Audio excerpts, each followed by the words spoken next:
City India news Telugu. Welcome to city India news. Mahabubnagar Krishna పరివాహక ప్రాంతంలో ఉన్న నాగార్జున సాగర్ శ్రీశైలం ప్రాజెక్టులు తెలంగాణ హక్కు అని రాష్ట్ర రెవెన్యూ, గృహ నిర్మాణ, సమాచార పౌర సంబంధాల శాఖ మంత్రి పొంగులేటి శ్రీనివాసరెడ్డి అన్నారు. గురువారం ఆయన వనపర్తి జిల్లా కొత్తకోటలో నిర్వహించే కార్యక్రమాల్లోనే పాల్గొనే నిమిత్తం హైదరాబాద్ నుంచి కొత్తకోట వెళుతూ మార్గ మధ్యలో జడ్చర్ల మండలం రంగారెడ్డిగూడలో ఉన్న జడ్చర్ల శాసనసభ్యులు అనిరుద్ రెడ్డి మంత్రిని తన నివాసానికి ఆహ్వానించగా మంత్రి కొద్దిసేపు ఆగారు. ఈ సందర్భంగా మంత్రి మీడియా ప్రతినిధులతో మాట్లాడుతూ నాగార్జున సాగర్ శ్రీశైలం ప్రాజెక్టు కృష్ణా నది పరివాహిక ప్రాంతాల్లో ఉన్న ప్రాజెక్టులు తెలంగాణ హక్కని, రాష్ట్రం ఈ హక్కును వదులుకునేందుకు సిద్ధంగా లేదని అన్నారు. కాంగ్రెస్ పార్టీ అధికారంలోకి వచ్చి ఇంకా 2 నెలలు కూడా పూర్తి కాలే.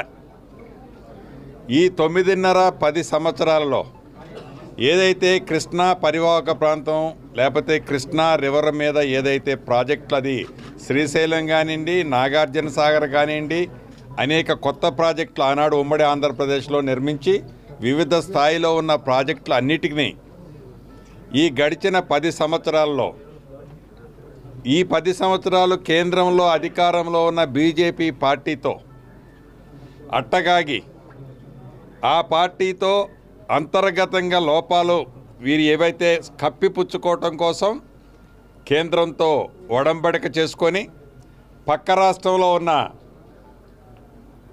అక్కడ ప్రభుత్వంతో లాలూచిపడి తెలంగాణ ప్రజల ప్రయోజనాలని తాకట్టు పెట్టింది 9.5 సంవత్సరాలు ఆనాడు ముఖ్యమంత్రిగా ఉన్న కల్వకుంట్ల చంద్రశేఖరరావు గారు. వచ్చి 2 నెలలు కూడా పూర్తి కాకముందే అప్పుడే వారి పదవులు ఏవో పోయాయని, ఇంకా వారే అధికారంలో ఉన్నట్లు గుడ్డ కాల్చి కాంగ్రెస్ పార్టీ మీద, కాంగ్రెస్ ప్రభుత్వం మీద వేయటం అనేది చాలా శుద్ధ అబద్ధం. ఎట్టి పరిస్థితుల్లో నాగార్జున సాగర్ కానివ్వండి, శ్రీశైలం కానివ్వండి, కృష్ణా పరివాహక ప్రాంతంలో ఉండే ప్రాజెక్టుల యొక్క తెలంగాణ హక్కుని కేంద్ర ప్రభుత్వానికి అప్పగించే ప్రసక్తే లేదు. ఈ ప్రభుత్వానికి ఒక క్లారిటీ ఉంది. గడిచిన 10 సంవత్సరాలు మాయమాటలు చెప్పి కాలయాపన చేసింది మీరు.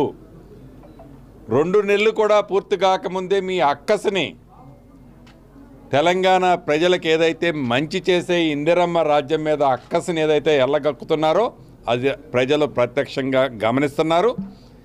ఇంకా 2 నెలలు కూడా పూర్తిగానే ప్రభుత్వం మీద అప్పుడే ఏదో కృష్ణా పరివాహక ప్రాంతంలో ఈ ప్రభుత్వం కేంద్రంతో లాలూచిపడ్డదని, అంటే నేషనల్ పార్టీ అయిన కాంగ్రెస్ పార్టీ ఇంకొక కేంద్రంలో అధికారంలో ఉన్న నేషనల్ పార్టీ బీజేపీ పార్టీతో పొత్తు ఉంటుంది అని ప్రజలని నమ్మబలికే కార్యక్రమం చేపడుతుంది గతంలో ప్రభుత్వంలో ఉన్న బీఆర్ఎస్ పార్టీ.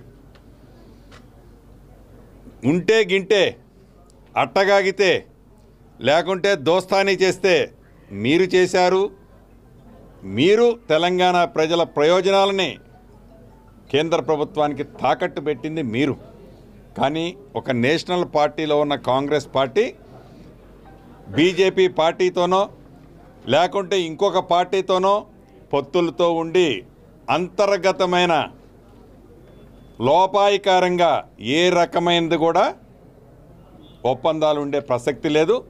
ఎట్టి పరిస్థితుల్లో కాంగ్రెస్ పార్టీ ఇందిరమ్మ రాజ్యం, కృష్ణా బేసిన్ వాటర్కి సంబంధించి కేంద్ర ప్రభుత్వానికి హ్యాండ్ ఓవర్ చేసే ప్రసక్తే లేదు.